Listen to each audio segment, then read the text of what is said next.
Good morning, FS201 students. I hope you had a wonderful weekend, and we are here in the final week of class. So this is some of your last lectures. So you have a couple of assignments that are due this week. The pack back question and 2 responses. This is your very last submission. Is due this Friday, April 24th by 11:59 p.m. And Quizam 13, our very last one, is currently open and due Wednesday, April 22nd by 11:59 p.m. Keep in mind that our final exam opens this Friday as well, April 24th, and will close Wednesday, April 29th at 11:59 p.m. Be sure you get that done. Go ahead, try it early. If you anticipate having technical difficulties, go ahead and let me know. Let me know that you're having problems connecting, that you have to share a computer, that whatever is the case, reach out, let me know ahead of time. These issues are much easier to deal with ahead of time. If you happen to have technical difficulties during the exam or the time frame that it's open, let me know immediately as soon as you can, because that will help me address the issue for you. There will not be any extensions, so make sure you do this ahead of time. As we move into the final week of class, what we're discussing this week are the final frontiers of food science, new and emerging issues. So today's lecture is a previously recorded lecture from last fall of 2019. Typically, I have the guest speaker, Michael from the Good Food Institute, come and talk to you guys in person. He does a great lecture with information regarding alternative plant protein sources and alternatives to meat. He talks a lot about the business aspects of it and what's driving this technology development and what are the barriers that are in the way of this technology development. So this year we weren't able to get together in person. He really does love to come and give this lecture and interact with the students and hear what you guys have to say. Unfortunately, it didn't work out due to all of the COVID-19 issues that we're having currently. So I have that previously recorded lecture because it is really good information. There's also a really great podcast that's linked on the Moodle page. So if this is something that's interesting to you, there's a Freakonomics podcast linked that will give you all kinds of additional information about this topic.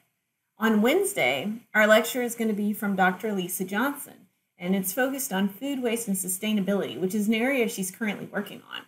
She got her PhD in horticulture here at NC State and worked as a consultant at NC State regarding ways to mitigate farm waste and food waste on the farm side. We hear a lot about food waste on the consumer side. Lisa is working in the agriculture side on the farm. So she has a lot of great information in that lecture on Wednesday. And then the final lecture is not really a lecture. On Friday, there's a podcast linked from the Institute of Food Science, or Food Technologists, excuse me. So IFT is our professional organization for food scientists and food manufacturing and distribution. We typically have a huge meeting with 20 to 30,000 people every year nationally. This year, that meeting has been converted to a virtual meeting, unfortunately, but we will still forge forward. So there's a great podcast from IFT regarding food manufacturing in the time of COVID-19 and the concerns therein. There is a lot of concerns about COVID-19 in food manufacturing plants because social distancing is kind of tough in those areas. Now, we do typically think of these as being very sanitary environments, and we like to maintain that. So even during the time of COVID-19, we do have concerns there, and this podcast is dealing with a lot of those. So listen to that on Friday. And then, of course, make sure you start that final exam early. So I'll check back in with you later in the week, but those are where the lectures are and laid out. The podcast is linked on Moodle. The other lectures will be uploaded to YouTube. Cool. Stay here so I can toggle. Thanks for making it out today. I know it's like right before Thanksgiving. I know I personally am looking forward to heading up to have some turkey. So I'm Mike, as Paige mentioned. I am super curious. Who here, just a show of hands, has heard of Beyond Burgers or Impossible Burgers before? Okay. it's really interesting. I've done this for 3 semesters now, and to see kind of the growth of recognition of these technologies has been like pretty wild. There we go. Okay. So just to give you a quick intro about how I got involved in this. So I was working in tech before I started on any of these things. I don't have a food background explicitly. And I had seen some of these articles in TechCrunch about these new emerging food technologies. And I wanted to know how I personally could get involved. For me, working in tech, I felt like I wasn't quite getting the fulfillment of having like a social good net positive, which is how a lot of people kind of hear about this on the early stages. So I got involved with GFI, and they're doing some really cool stuff that we'll talk about. But one of the hardest things to change in society today is behavior. I mean, we're literally going to a holiday on Thursday, the vast majority of this room, that is dedicated to eating a turkey. You know, we have cultural images and like figures in pop culture that are all about, you know, enjoying meat and having this experience, barbecuing, that's all based around eating meat. So something that interferes with that or disrupts that has a lot of ground to cover to be able to be successful. Unfortunately, animals are not very good at making meat. So while we all, for the most part, or at least 98% of Americans, enjoy the end products of meat production, getting there is a different story. So we've got this chicken. Let's say its name is Ian.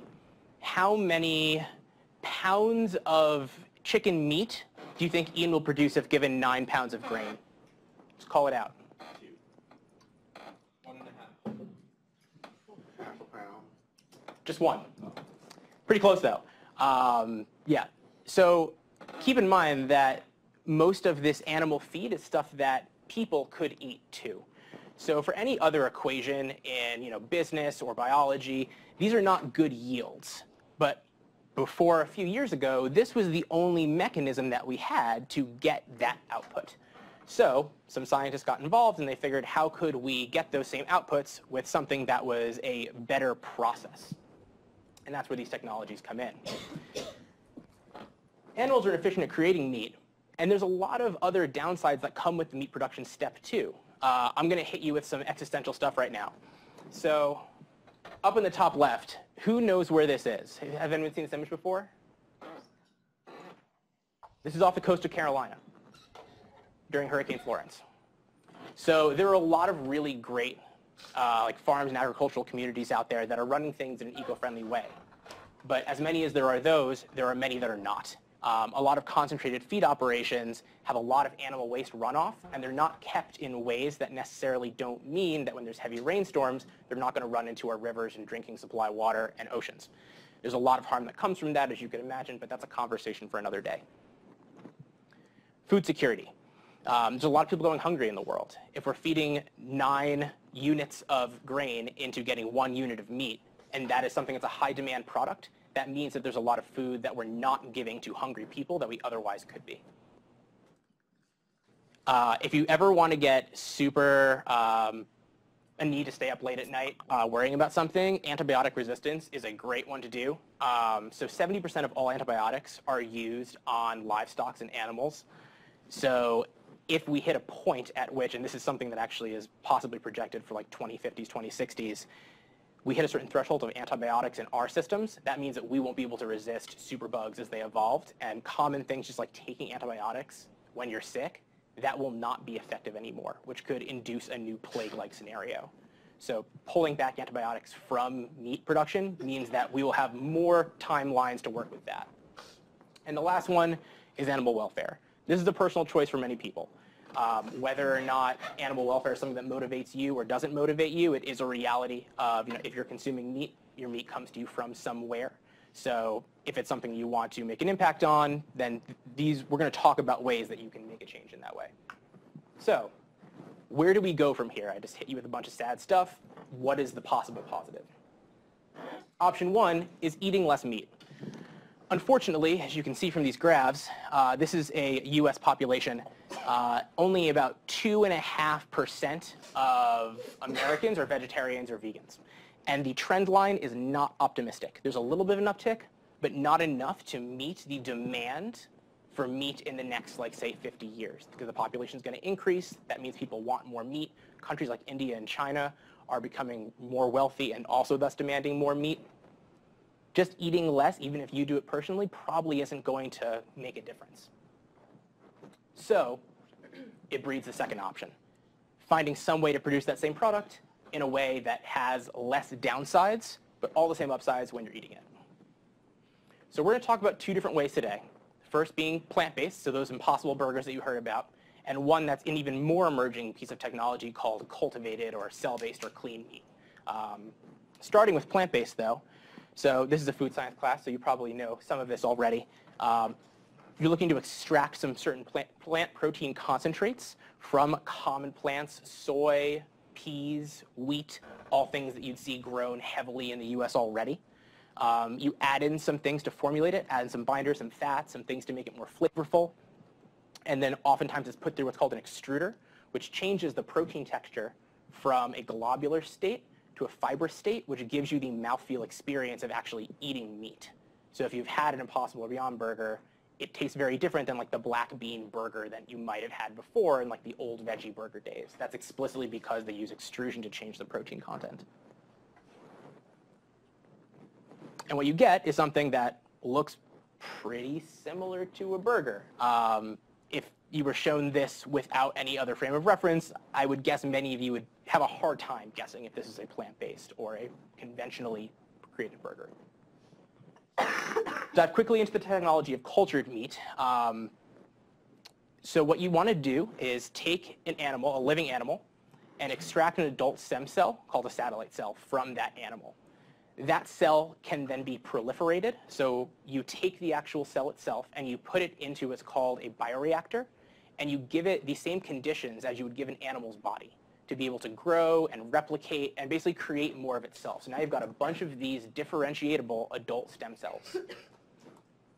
Once you have enough, you can then actually differentiate them into the necessary tissues that are meat. So muscle cell, fat cells, fascia. You add in some minerals and water, and that's really all meat is.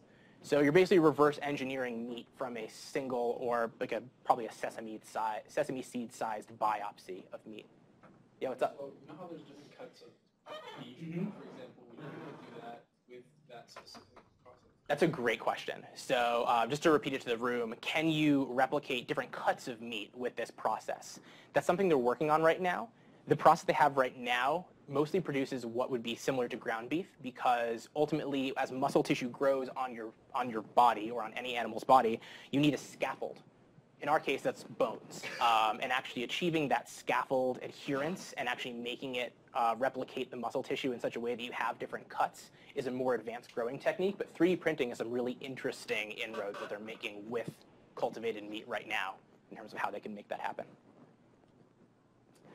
This was one of the first ever clean meatballs that was tested in front of a news audience. This is, I think, 2015 by Memphis Meats. They're like one of the preeminent groups in this space. They put it with some pasta and some nice Italian sauce, and the taste was rated as mediocre. So, that's overall probably a net win. And I say that because this is like the first iteration of this kind of a product. They're recreating an incredibly complex biological system. So over time, that's going to take, in the same way as if you make a recipe for the first time, you don't always get the proportions totally right. You're kind of like figuring out what the seasoning is going to be, you need to figure out kind of adding and subtracting certain ingredients. That same kind of logic is going into different formulations of this. And these products are evolving literally every month. Fun fact, the first ever burgers that were made using this method for R&D cost, I think, $330,000 for 2 patties for just the R&D. It's now down to a cost of $12 per those same 2 patties. So the cost has gone down dramatically. So, cool, the technology's there. Yeah, go ahead. So let's say this technology takes off and Yeah. becomes a lot more mainstream. So what's that going to do to like the price of, I guess, It's a really interesting question. So the question was, if these products do take off, what is it going to have in terms of an impact on price for conventional meat? It's hard to say. I think that it's going to be a phased approach for these kinds of things. You're going to have first, these technologies will be more pricey to roll out, particularly the cultivated meat, and it will probably come in as more of a luxury product for very high-end restaurants or almost more of like experience-based things. That's not going to displace a lot of existing agriculture.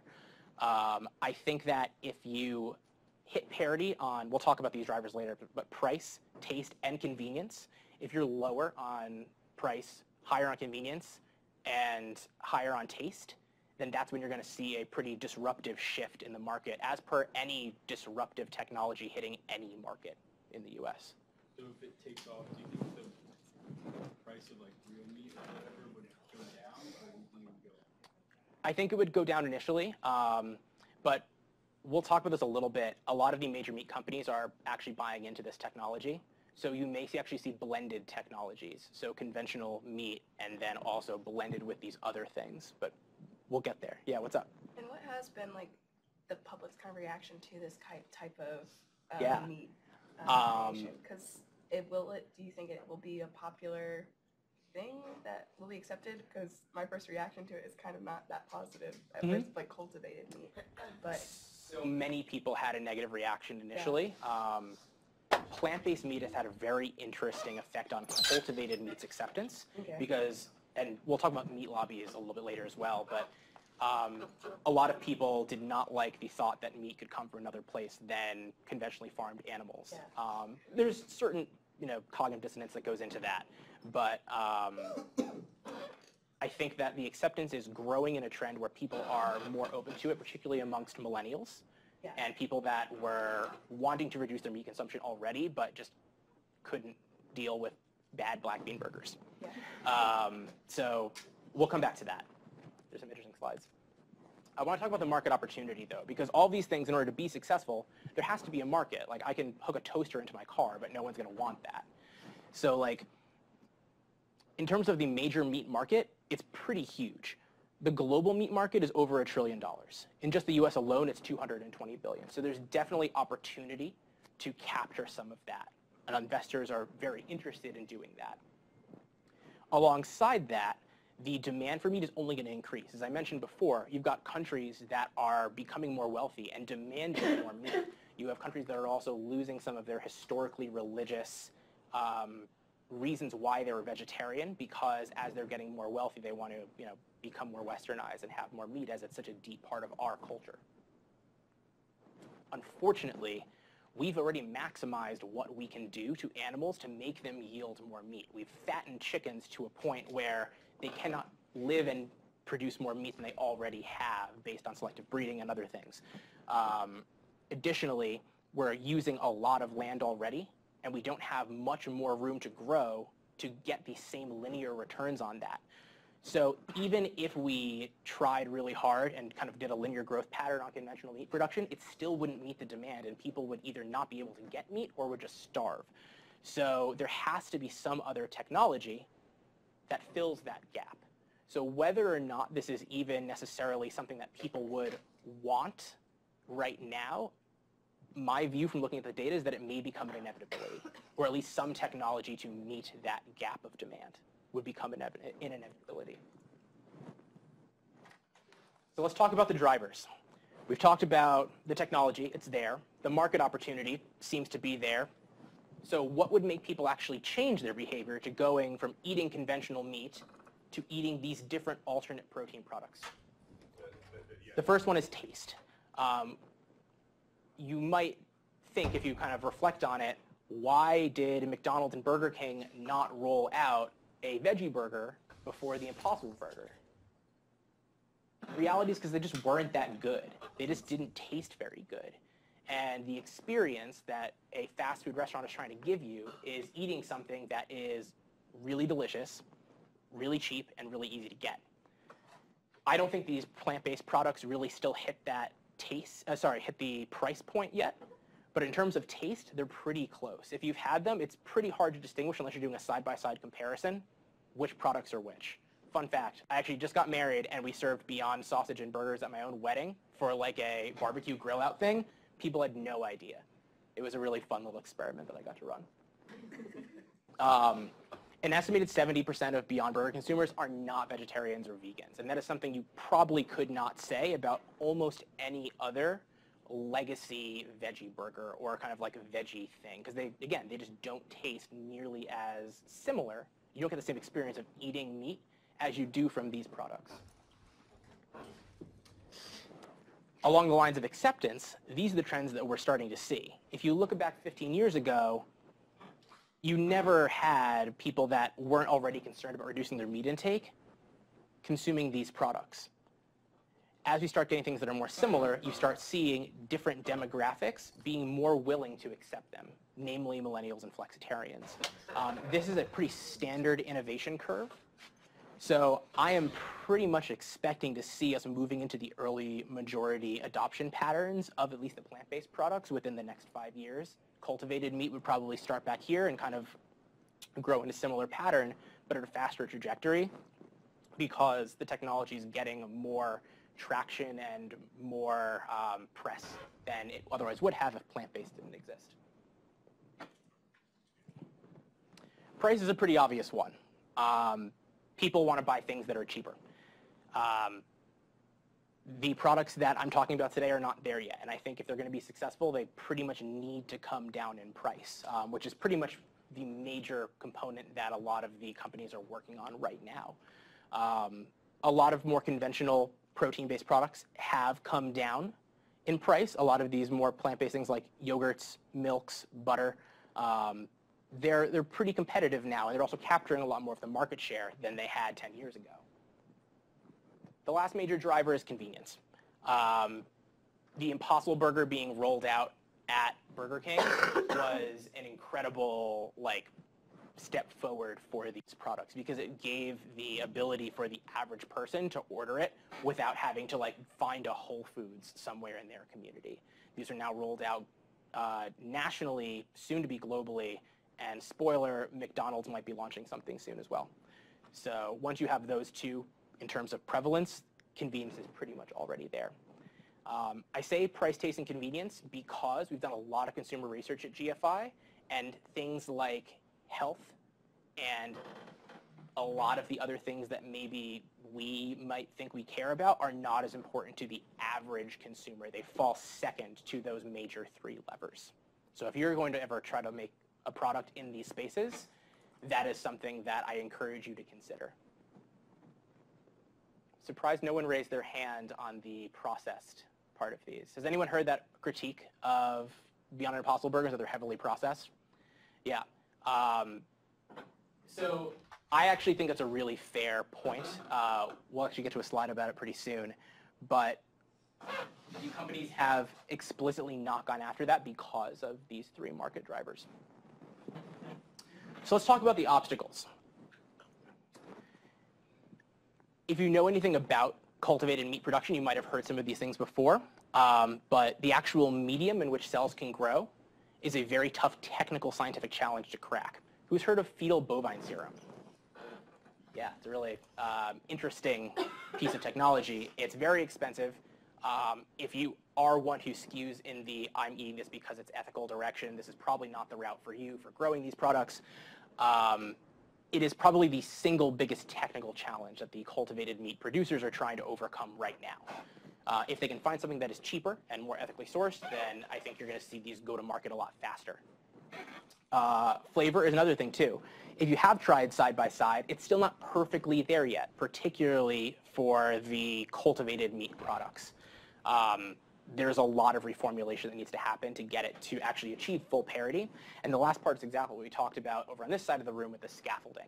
You can right now only get ground beef type products. You're not able to really get like a cut of a steak, which there will still be demand for until you can find a product that can effectively disrupt that piece of technology.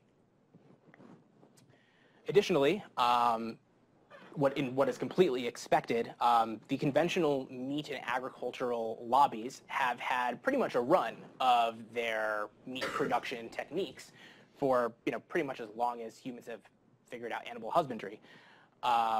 This is now starting to change, and the meat lobbies are lobbying against it in a lot of different ways. I think that this next slide? Yeah, there we go. So most states are introducing certain legislation in order to affect the naming of how you can call these products. So for example, you might want to, if something is a veggie burger, not be able to call it a burger because you don't think that it legally is a burger. A burger is a thing that comes from a slaughtered animal. Or at least that's the logic that's been used by a lot of different states with the legislation that they've passed. It's interesting to see the makeup of who is agreeing with that general kind of logic and who is refuting it from a legislative policy perspective. This even is, I think, a little outdated. I think there's been some more states that have jumped in and started talking about some legislation for this. So be on the lookout for it. It's a really interesting policy question that kind of straddles the line between USDA and FDA. The last part, and I think this is super important, is supporting the agricultural communities. If these products are going to be disruptive to certain agricultural communities, it's important to make sure that they are taken care of. The plant-based meat products probably will have actually a net positive effect because it's going to result in farmers having more crops to grow for another possible avenue that they can sell their products into. Cell-based meat, I think it is a legitimate concern of what do you do with industrial scale ranching and slaughterhouse jobs. And I don't think there's a great answer for it right now. So it's important to think of the economic justice and environmental impact of that. Yeah. So let's talk about the investments. We talked about a lot of the technology and the markets and the drivers. Are people actually throwing money at this? So generally speaking, you've only tried cultivated, cell-based, or clean meat if you're a super rich guy. This is a super rich guy.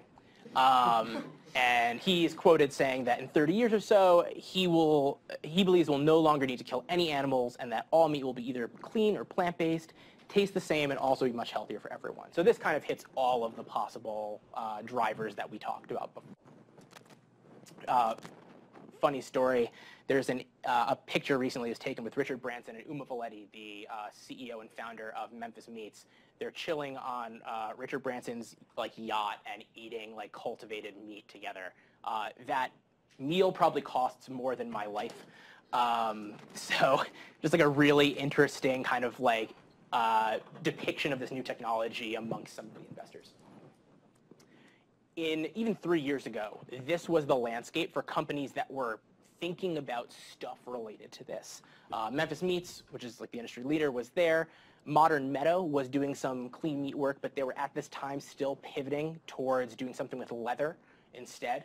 And then Mosa and Super Meat were in the Netherlands and Israel, respectively, doing some very early work. This industry has exploded because there's a lot of venture capital that's being funneled into this right now, and everyone wants a piece of the pie. So I don't know if you've heard of any of these companies. None of them have products on shelves right now because this technology, like I said, is still not cost competitive and is still overcoming a lot of R&D hurdles. But there's some really interesting stuff that's happening in different kind of niche areas. Like Mission Barns is a cultivated fat company. They exclusively work on the animal fats that go into that, and they grow that.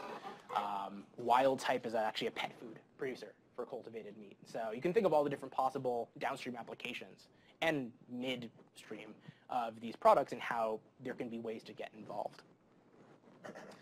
In terms of the actual money being thrown against this, Memphis has amassed the most. You'll see a really interesting thing. Cargill is a major investor in Memphis Meats. They're one of the major meat producers. PHW is also a major meat producer in Europe. They invested in Super Meat. And you'll see other things that are a little more common, like more traditional capital VC investor groups. IndieBio and Y Combinator are also on this list, very common startup incubators in the Valley. So yeah, the money is definitely there for the cell-based stuff, even though there's no products on shelves yet. Plant-based meat, you have products on shelves. And given that, we can actually make reasonably accurate forecasting trends based on sales and consumer demand and growth. The estimate is about $6 billion by 2022 for the global meat substitute, so that's specifically plant-based meat. And there are a lot of companies that were already in this space making some of those older technologies that have been, in my personal opinion, eclipsed by some of the newer things. So you'll see your Tofurkeys and your Gardeins alongside Beyond and Impossible. There's actually a couple companies in North Carolina that are doing some cool stuff with this too. No Evil Foods is out in Nashville. If you've gone to like any Weaver Street Market or a Whole Foods, like you probably have seen their products in shelves. Improved Nature is actually right in Garner. I had a really interesting taste test with their CEO, and it's one of the more convincing plant-based chicken nuggets I've ever had. So look them up.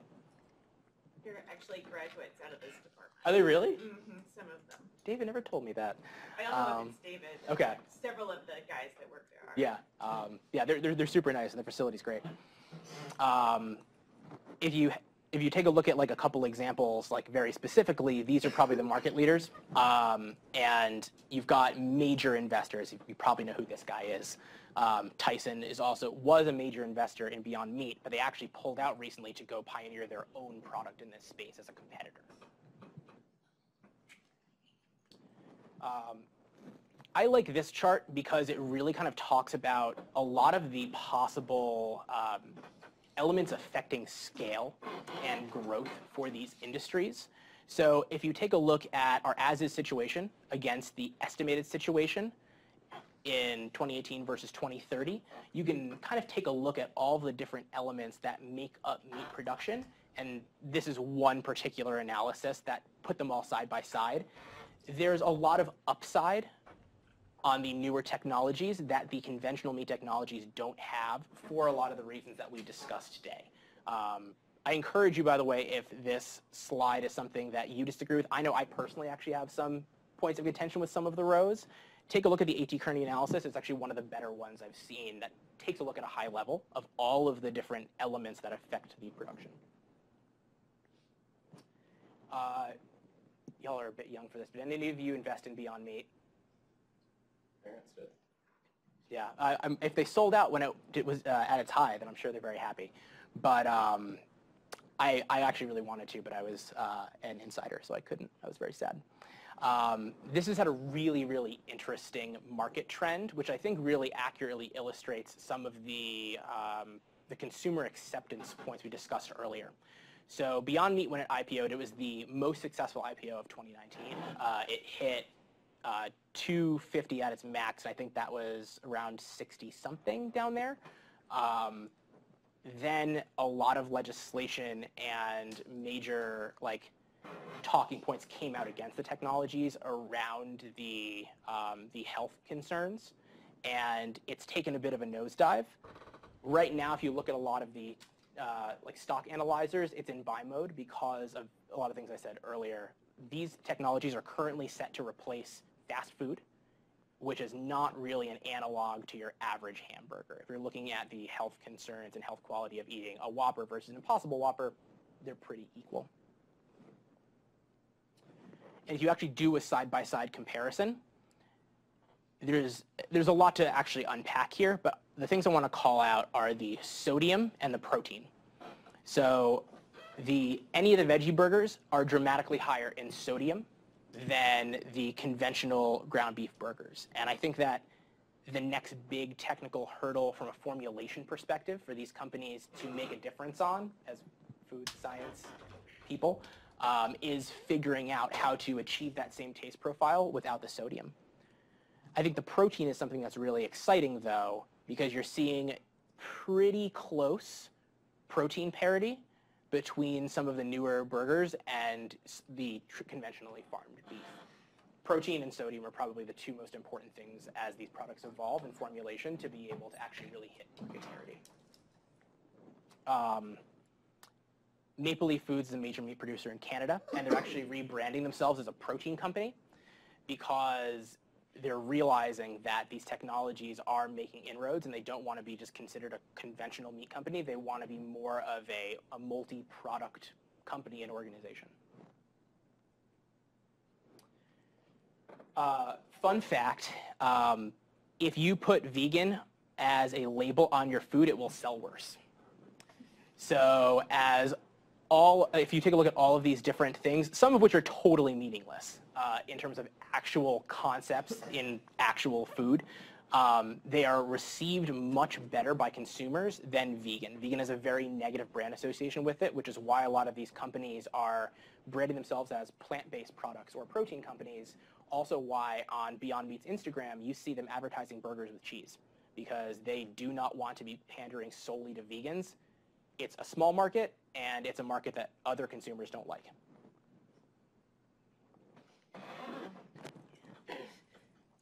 People love meat for protein and taste. If we want to talk more about marketing and things that resonate with consumers, saying high protein content is great. People really seem to like that.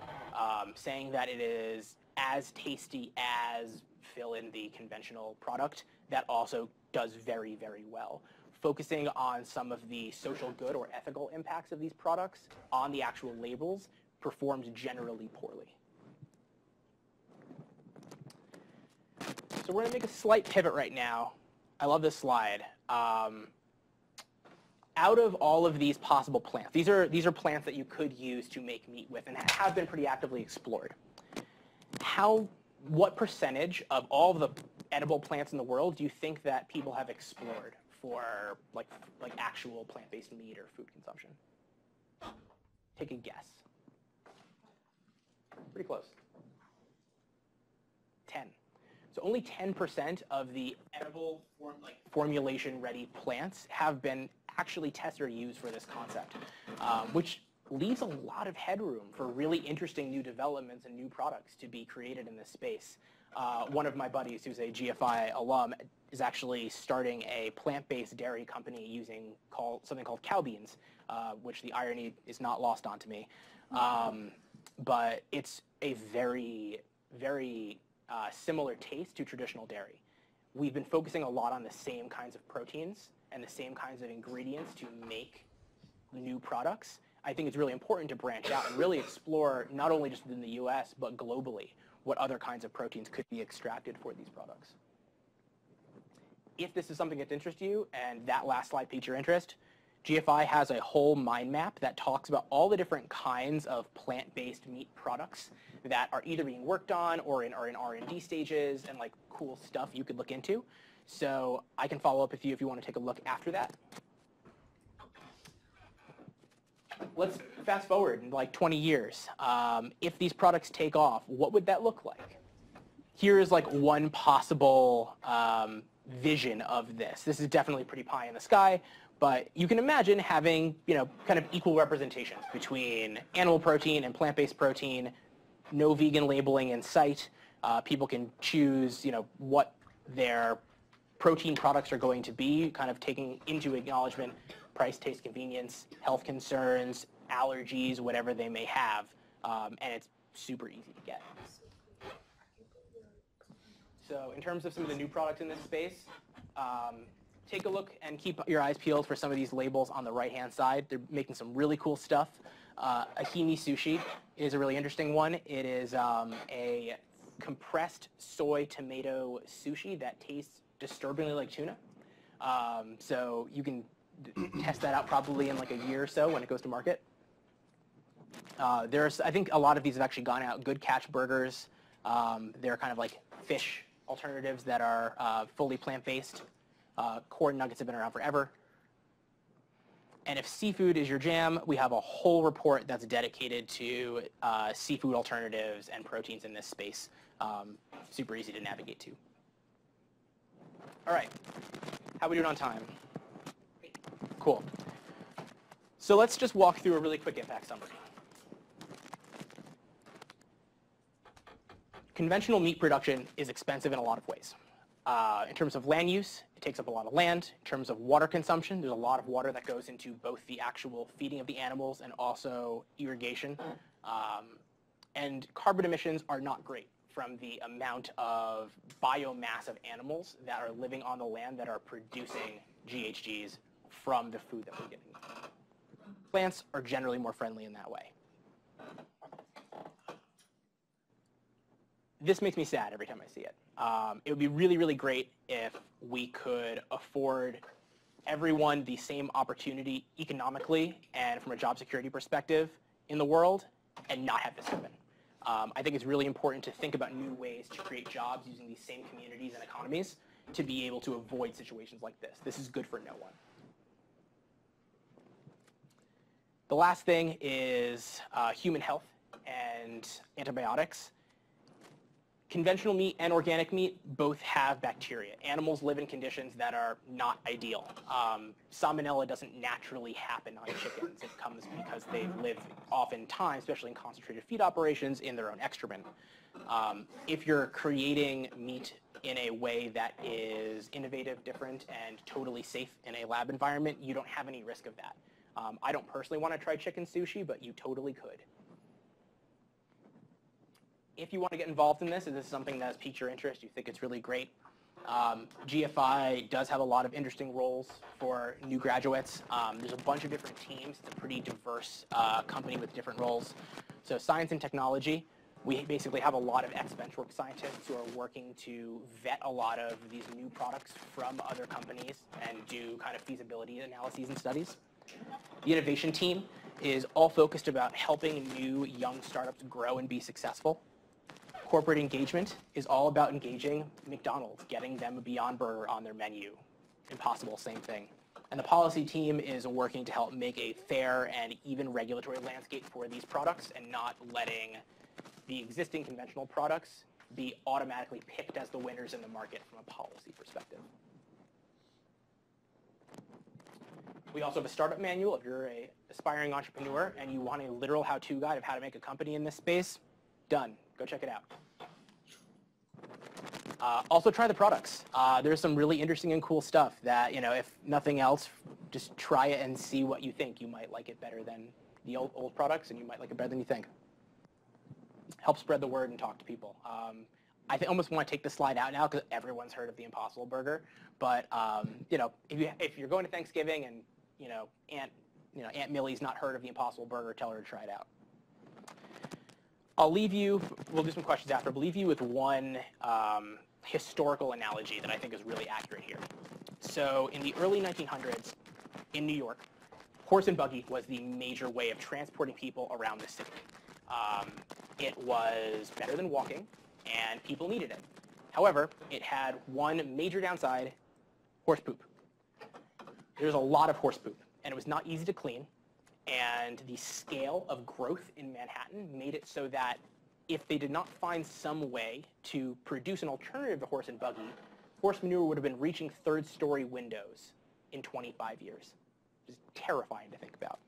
Thankfully, a smart American came around and invented the automobile. So there are interesting new ways to solve problems, and it is in our own best interest to acknowledge the flaws with the ways we do things currently so that we can evolve and create better systems that can help everyone. So it has worked for the car. I believe it will work for meat as well. Any questions? Yeah. I'm just kind of curious on, it was briefly touched on, but kind of the cultural, how we view it, since most of these products are processed and kind of heavily dealing with that kind of to get the flavor and the texture and the convenience that everyone wants. How's that going to kind of compete with the kind of the organic, clean label movement that we're seeing? Yeah, so I think there's two segments of the population. I think there's a segment that really cares about that, and I think for that segment, it's going to be critically important to reformulate the actual products such that they are healthier. But I think there's an even larger segment of people that don't have the lifestyle and privilege to be able to care about that.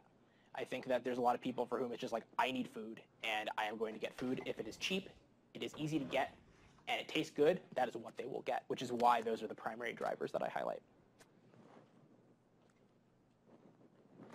Yes? How does Beyond Burger or like any plant-based burger compare to the water consumption that it uses? Because that's a lot of one reason why a lot of people don't eat as much because of the amount of water it uses. So how does that compare? Yeah, there's been a couple attempts at life cycle analyses for this, and the results are generally pretty wide because different methodologies used for it. But I've seen numbers from 40 to 90%.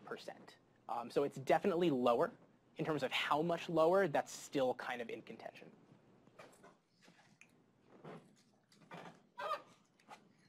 Yeah. Just marketing, do you think that McDonald's may pick up the other company since Burger King has Impossible? That seems to be a likely outcome. I can't say for sure. Can't say one way or another, but... Yeah. Hardee's Junior already uses it. Yeah. Yeah, and I think they're slightly less of the market share in terms of fast food, or at least globally. But yes, they've already bought in, and I think there's something that works for McDonald's. Yeah. Yeah. These products as they exist now, and as they'll probably exist for the next 20-ish years, typically appeal to a certain subsection of the population, a certain subculture that typically have a pretty negative view on things like genetic engineering and like crop biotechnology. Considering if we increase the technology to a much higher scale, a lot of those like crop editing technologies would be necessary to hold that. How do you think they're going to compensate that in the market, that there's a resistance to that already?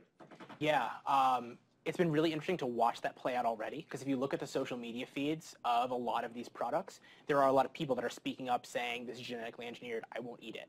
I don't know if this is right, but what I can say is the companies have taken a pretty laissez-faire approach to that. They just kind of don't acknowledge, I mean, they say transparently what's in their food, but they view it as a pretty small segment of the population that cares about that they just keep pushing forward with their products and hope that the rest of the like demographics will pick up accordingly. And so far, it's reasonably worked. So I think that is going to be something that like they will have to address at some point, but it hasn't hurt them yet, at least on an economic level. Yeah. So through the presentation, you talked about plant-based protein and then the cell culture one. Have you looked at the insect protein market that's kind of springing up? Yeah, definitely. So insect protein is a really interesting space. GFI doesn't focus on it in particular, which is why I didn't have as much content on the slides. But there's a lot of really interesting stuff that's happening on using insect protein to make similar products to this. It has its own challenges with consumer acceptance, and I think that basically whoever wins the cost game is going to probably hit early strides. I'm not sure if insect protein will be that winner, but it may be. Yeah.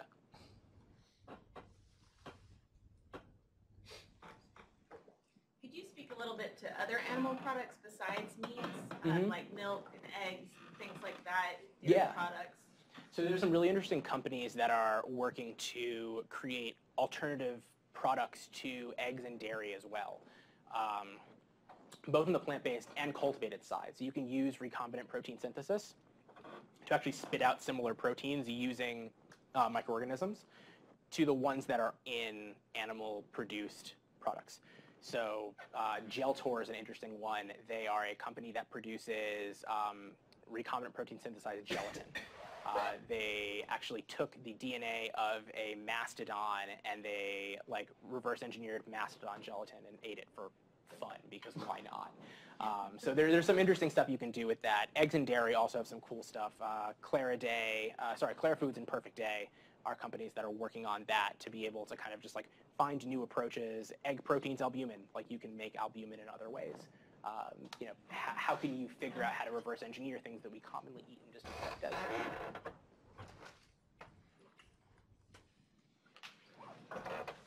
Any other questions for Michael? All right, let's give him a round of applause. All right, in the last bit of class, we're going to talk about that. Give me a second to pull it up. if you want to come and ask me anything in particular.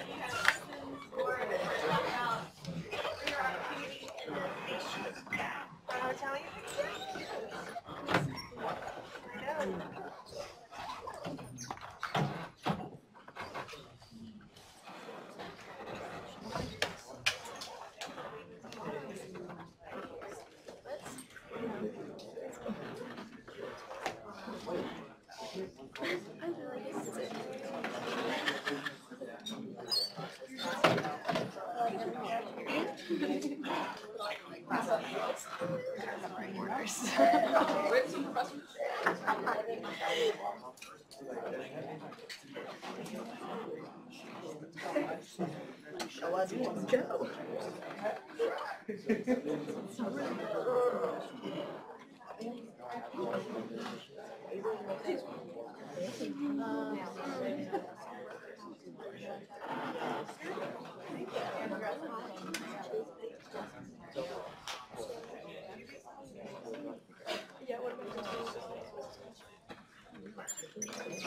right. There you go. Guys will be here on the week after Thanksgiving. This is my last time seeing you before Thanksgiving, so please have a safe holiday. Enjoy your turkey and stuffing and mac and cheese and all the things that you love. Remember, put your leftovers up less than 2 hours after you eat them. Be safe, folks.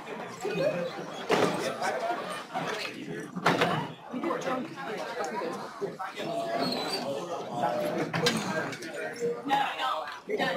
Got it? Okay. Gotta go to the library.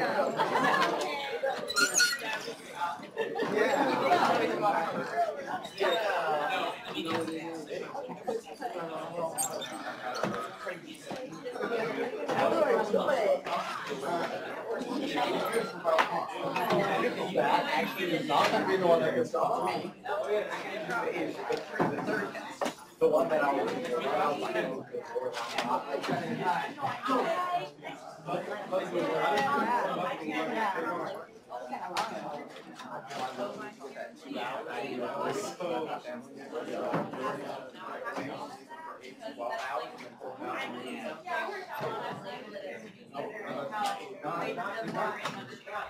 No, it's a great question. And I think, like, if I had an answer to that, And then call me. and we also had one friend, they say they have an alternative. Their mom was like, hey, let's hand them. I was like, okay, great idea. But she just stuck them in the oven at 350 degrees and pulled them out, and half of them hadn't sealed properly to begin with. And she's like, yeah, all of these are all good. That's hard to reproduce. No, they're not. And she's like, yeah, they are. I promise they're good. And I said, all right, I'm not even any tomatoes. I found that earlier on in the semester, and I like jelly that is vegan and liquid. It's like, that's pretty cool, because you're talking about like the thing, like the actual. Thank you. I'm not gonna eat it. $3,000 a pound. Yeah. And so we were talking about that, and not like the risk. Well, Have a safe holiday. Yeah. Yeah. Stuff like veal, definitely not cool for me. Yeah, I mean, I would argue something vegetarian. Yeah. But like, yeah, I think it's, it is an unfortunate reality of where we are at, and I don't think it works here. I was also going to ask about the golden pipes. Yeah. I mean, listen, like, not many people have, like, just in the grand scheme of things, realize that this is made up of use it something that's, like, probably super lucrative, and you crack that up, like, you're done. Your life is, like, finished. Like, you can just retire. Because I've noticed like a trend for several like past taking that they all like lost me in my house, and I just talk about agriculture and livestock. What are you doing all the time? And there was a lady. You could probably be very easily. But yeah, I think I'm gonna do cookies. But still, maybe I was just wondering, economic is it something like if you're do that or they're living. Yeah. That was so people who are like, Yeah. so do it. Anybody can participate. I'm enjoying listening to There might be some. But It is all like good, but. But also. you touched on it just briefly about, but what does the Good Food Institute actually do? It sounds like it's kind of like an informational Yeah, powerhouse. I know. It's I trying found to put that out out that myself. information. It's kind of like. So it's a nonprofit. It's Okay. somewhere in The one between where kind of people would consulting sing and American happiness. Sure. We basically have a lot of resources who are experts in their respective area related to media. Okay. Or projects that are looking to see. I just wanted to check. Okay. Whether it be like a small Startup who's was like, entering it I like have a very. plant-based sausage and I want to bring it to market. Or if it's You'll like, find hey, this I am Tyson Foods, like help me make the next meal. Okay. Like we help Yeah, them all. definitely enter. Okay, sure. Yeah. Okay.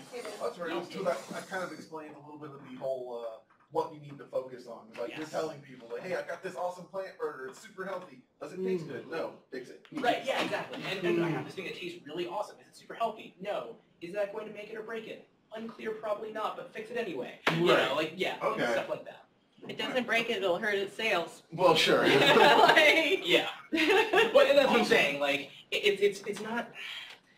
I'm interested to see how this pans out because GFI's kind of party line is those three levers are the most important things. You've done the consumer research, like Sure. like the health things matter, but not to enough people that it's going to like move No, the needle definitely. substantially.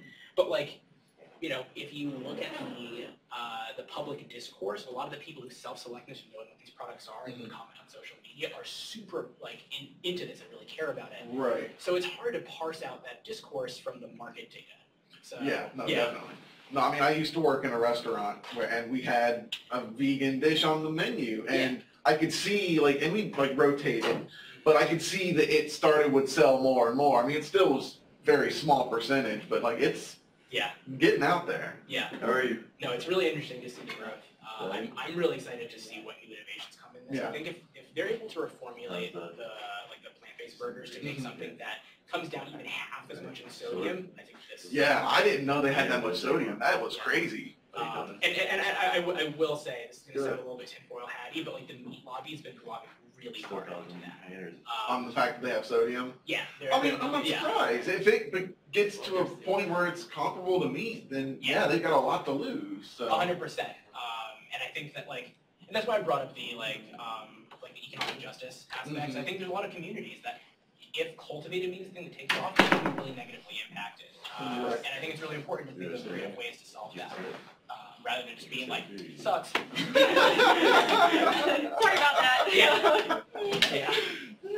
So. Awesome. Well, thank you very much. Of course, I really enjoyed it. Yeah, no, of course. That's awesome. See ya. Have a good Yep, Thanksgiving. you too.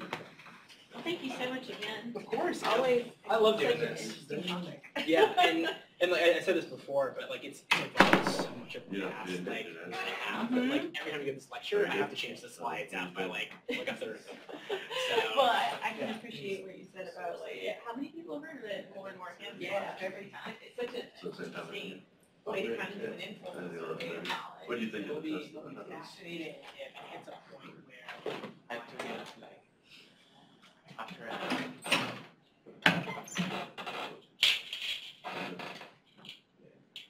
So like, the original plan was like I need to do the revisit the check one or 1:30 or something. But like they said, and they call me like that morning and they said, oh, the doctor need to go over. So okay, I'm on the way. So I have to like go in the morning.